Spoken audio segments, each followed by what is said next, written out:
साथियों, महापुरुषों के विचार ज्यादा से ज्यादा सोशल मीडिया, फेसबुक, व्हाट्सएप पर शेयर कीजिए। सच्ची रामायण। इस किताब के लेखक है पेरियार ईवी रामास्वामी नायकर। पुस्तक परिचय। सन 1956 ई से पहले रामायण की समीक्षा तमिल भाषा में श्री पेरियार ईवी रामास्वामी नायकर, ग्राम मालीगाई, पोस्ट पुथुर, जिला त्रिपुरापल्ली, तमिलनाडु प्रदेश ने लिखी व छापी। दूसरा अंग्रेजी भाषा में अनुवाद दी रामायण ए टू रीडिंग नाम से राशन लिस्ट पब्लिकेशन तमिलनाडु 2 ने सन 1951 ई में छापा।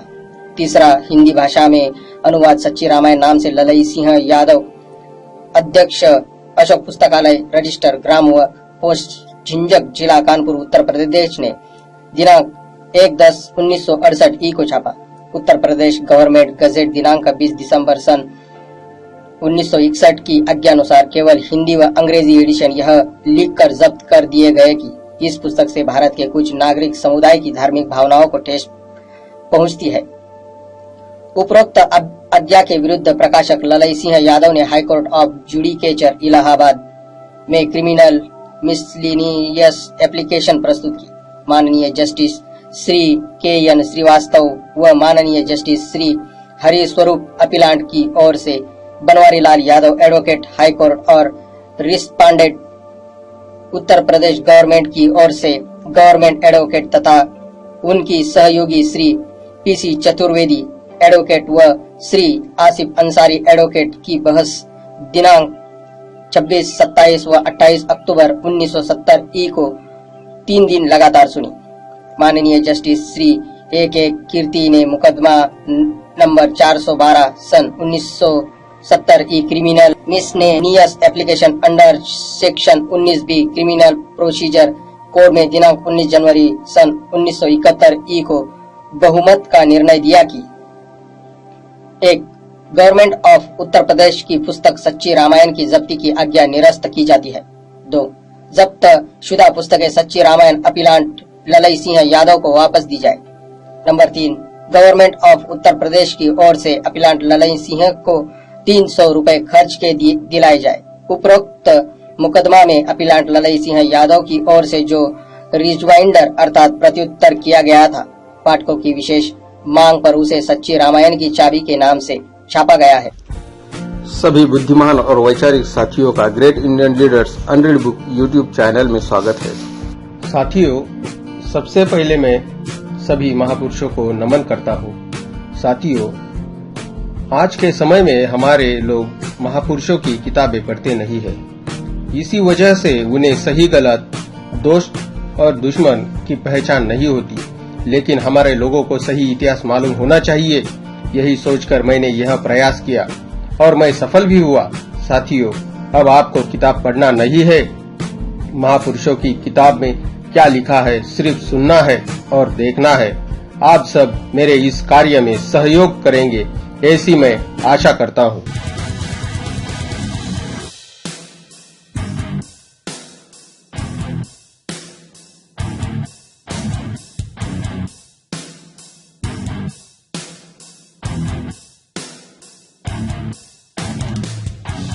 भूमिका।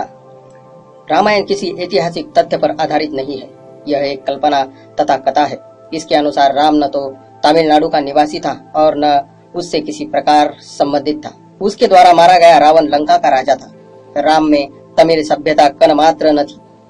उसकी स्त्री सीता तमिलनाडु की विशेषताओं से रहित उत्तर भारत की निर्वासिनी थी। तमिल के मनुष्यों को बंदर और राक्षस कहकर उनका उपहास किया जाता है। यही बात स्त्रियों के प्रति भी है। रामायण युद्ध में उत्तर भारत का कोई भी निवासी ब्राह्मण, आर्य या देवता नहीं मारा गया। एक शूद्र ने अपने जीवन का मूल्य इसलिए चुकाया था क्योंकि एक आर्य पुत्र बीमार होने के कारण मर गया था। विस्तृत जानकारी के लिए शंभुक वध नाटक पढ़िए। वर्तमान में शंभुक वध पर एक अच्छी किताब जिसका नाम एक रुका हुआ फैसला शंभुक वध बड़ी ही क्रांतिकारी पुस्तक है, उसे जरूर पढ़े। वे सब लोग जो इस युद्ध में मारे गए आर्यों द्वारा राक्षस कहे जाने वाले तमिलनाडु के मनुष्य है। रावण राम की श्री सीता को घर ले गया क्योंकि राम के द्वारा उसकी बहन शूर्पणखा के अंग भंग किए गए। वह उसका रूप बिगाड़ा गया। रावण के इस कृत्य के कारण लंका क्यों जलाई जाए, लंका निवासी क्यों मारे जाए, इस कथा का उद्देश्य केवल दक्षिण की ओर प्रस्थान करना है। तमिलनाडु में किसी सीमा तक सम्मान के साथ एक कथा का विश्वपन अर्थात प्रचार उपदेश तथा वहाँ के निवासियों के लिए निंद्य तथा पीड़ोत्पादक रहा है। राम और सीता में किसी प्रकार की कोई दैवी तथा वर्गीय शक्ति नहीं है। इस प्रकार कथित स्वतंत्रता प्राप्त कर चुकने के पश्चात गौरांगों आर्यों की प्रतिमाएं तथा प्रसिद्धताएं उन स्थानों में ले जाई गई और आर्यों के देवताओं के नाम पर उनके नाम रख दिए गए। तमिलनाडु के जिन निवासियों की नसों में पवित्र द्रविड़ रुधिर खौलता है, उनका यह कर्तव्य है कि वे आर्यों की उस प्रतिष्ठा तथा सभ्यता जो तमिलनाडु के विचारों और सम्मान को दूषित कर उसे मिटा देने की शपथ ले। पेरियार ईवी रामास्वामी। प्रस्तावना। रामायण और बरेथम महाभारत आर्य ब्राह्मणों द्वारा चालाकी और चतुरता पूर्ण निर्मित प्रारंभिक प्राचीन कल्पित कथाएं हैं। वे द्रविड़ों शूद्रों के महाशूद्रों की अपनी मनुष्यता को नष्ट करने के लिए, उनकी बौद्धिक शक्ति को मलिन करने के लिए, उनके अभिमान को सदैव के लिए समाप्त कर देने के लिए, उन्हें फुसलाकर अपने जाल में फंसाए रखने के लिए रची गई है। राम और कृष्ण आर्य जातियों में से रामायण और महाभारत के क्रमशः प्रमुख पात्र है। पुनः ये कथाएं प्रामाणिक बताई गई है कि उपरोक्त ग्रंथों के प्रमुख पात्र राम और कृष्ण इनके संबंधियों तथा सहायकों को अलौकिक मनुष्य एवं देवताओं की भांति समझा जाना चाहिए और मानव मात्र के पूज्य समझकर सर्वसाधारण द्वारा पूजे जाने चाहिए। मौलिक पुराणों का सचेत एवं सूक्ष्म अध्ययन प्रकट करता है। कल्पित एवं घटित वृत्तांत और घटनाएं असभ्यता पूर्ण, अशिष्ट तथा बर्बरता पूर्ण है। यह बात भी विचारणीय है कि इन पुराणों में शिक्षा ग्रहण करने के लिए विशेषकर तमिलनाडु के निवासियों के लिए कोई उपयोगी तथ्य नहीं है। इनसे केवल ब्राह्मणों का ही उल्लू सीधा होता है। विशेषतया ये पुराण तमिलनाडु के मनुष्यों के लिए नितांत व्यर्थ है, धर्मोपदेश रहित है। प्रत्यक्ष रूप से ये पुराण ब्राह्मणों के महानतम बताने के लिए, स्त्री जाति को वशीभूत करने के लिए, उसे दासी बनाकर रखने के लिए रचे गए। ब्राह्मणों के मिथ्या सिद्धांतों को और मनु की धर्म संहिता को मानने को बाध्य करने के लिए रचे गए, जो कि मानव मात्र के लिए अपमानजनक। इन पुराणों के कल्पित सिद्धांत राम और कृष्ण की सत्ता को जबरन अनंत सिद्ध करते हैं। मौलिक पुराण संस्कृत भाषा में रचे गए हैं। ये पुराण आर्यों को उनकी बौद्धिक योग्यता अनुसार भिन्न भिन्न समयों की स्थिति विशेषानुसार विभिन्न काल्पनिक तथ्य को उन लोगों को संतुष्ट करने के लिए बताते हैं जिनके बीच के उपदेश दिया करते थे। वे आर्य उनको वेद कहते हैं। ये मुक्तिदायक, आश्चर्यजनक तथा स्वर्ग से वंशानुक्रम गति से आए हुए बताए गए हैं। वे पवित्र वैदिक धर्म शास्त्र जो कि उपदेश देते हैं कि मनुष्य को कैसा जीवन व्यतीत करना चाहिए। ये आर्य इन पौराणिक कथाओं को वेदों का सार, पांचवा वेद आदि न जाने क्या क्या कहते हैं। इस सफेद झूठ के द्वारा छल प्रपंच से प्राप्त की हुई अपनी इस स्थायी महत्ता को, जिसके कि वे अधिकारी नहीं है, बनाए रखना चाहते हैं। इतना कहकर, इतनी सफेद झूठ बोलकर भी ये यहीं पर सांस नहीं लेते। उन्होंने इन कल्पित कथाओं को धर्म में घुसेड़ दिया और वे उन्हें पुराणों को धर्म स्तंभ बताते हैं जिन पर आर्यों का धर्म टिका हुआ है। ऐसा कहकर न केवल जन साधारण को बल्कि शिक्षित वर्ग को भी बेवकूफ बनाकर ठगा गया है, उन्हें धोखा दिया गया है। इन कहानियों को महत्वपूर्ण, उपयोगी और पवित्र बताकर उनको बचपन से ही मनुष्य के रुधिर में इंजेक्शन की भांति समाविष्ट कर दी जाती है। तमिलनाडु में 90% लोग अशिक्षित है।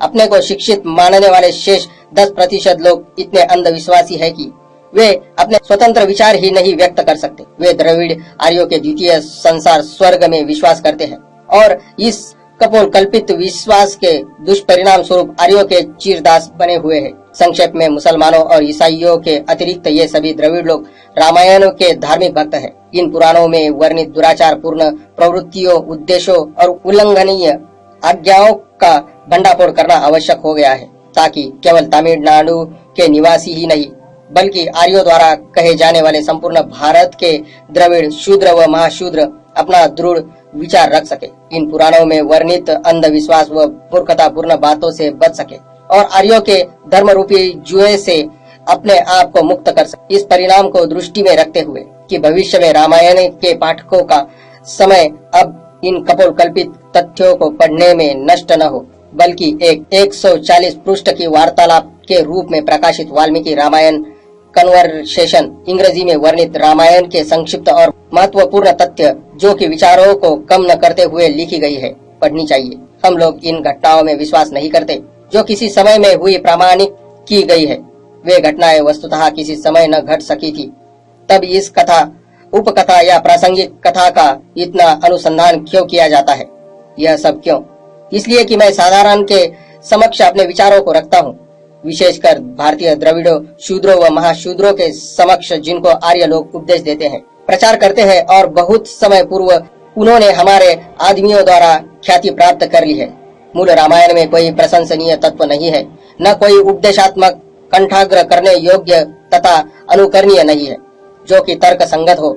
हमारे आदमियों, द्रविड़ों, शूद्रों व महाशूद्रों को आंखें खोलना चाहिए और आर्यों की कथा की असत्यता तथा मिथ्या हेतु का अनुसंधान करना चाहिए कि ये कथाएं कहाँ तक आर्यों का जन्म से ही दूसरे से विशिष्ट होने तथा दूसरों द्वारा सम्मानित होने में सहायक होगी। यहाँ पर हम लोग आर्यों के ईश्वर को साकार रूप देने, देवताओं, ऋषियों, इंद्र तथा इसी सदृश दूसरे महात्माओं के गुणों को देखेंगे।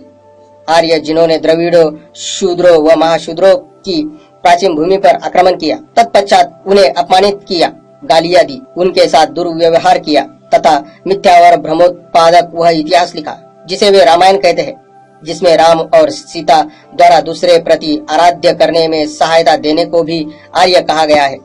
रावण को राक्षस, हनुमान, सुग्रीव व बाली आदि को बंदर, महामंत्री जामवंत को रीछ, वयोवृद्ध नेता जटायु को गिद्ध व महान विद्वान काकभूषुंड को कौवा आदि।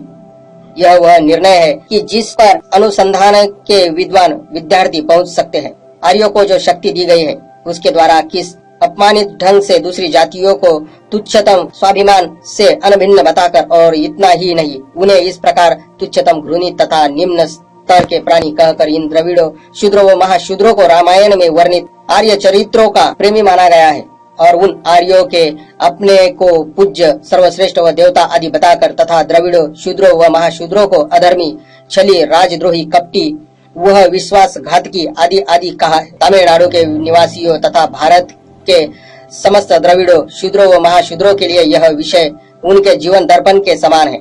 सबसे महत्वपूर्ण प्रश्न यह है कि तमिलनाडु के निवासी विशेषतः जब रामायण पढ़ते हैं, कंबा रामायण, तमिलनाडु के ब्राह्मणों द्वारा जो कंबा रामायण जो कंठस्थ कर, इसे दूसरों को सिखाकर और इनके संबंध में जनता के समक्ष भाषण देकर अपनी साहित्यिक योग्यता का प्रदर्शन कर अपनी जीविका चलाते हैं।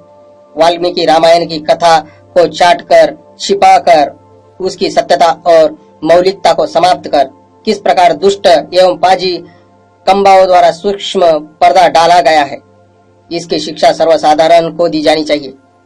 बड़े खेद की बात है, तमिलनाडु के विद्वान विद्यार्थी भी अपनी मर्यादा तथा सम्मान को हथेली पर रख कंबा के कार्यों की पवित्रता तथा महानता का उपदेश देने के लिए जनता के समक्ष उपस्थित होते हैं। यदि यह पुस्तक के निष्पक्ष पाठकों को कोई अश्रुत व अद्भुत संकेत मिले तो वे कृपया सन 1977 ई में श्री आनंद चैरियर, इनके पूर्व पंडित नेसा शास्त्री, मेसर श्री आर श्रीनिवासन अयंगर, नरसिम्हाचार्यर, गोविंद राजार अनंग चैरियर तथा दूसरे ब्राह्मणों द्वारा संस्कृत में तमिल भाषा में अनुवादित पुस्तकों को पढ़े। पंडित मंथननाथ दातार संस्कृत में एक महान बंगाली विद्वान द्वारा अनुवादित पुस्तक को भी ध्यान देकर पढ़ने की पाठकों से आशा की जाती है कि विलियम का अंग्रेजी अनुवाद तथा दूसरों का सच्चा अनुवाद भी विवरण के लिए पढ़ना आवश्यक है। एस. सिसोदिया, पत्रकार, ग्वालियर।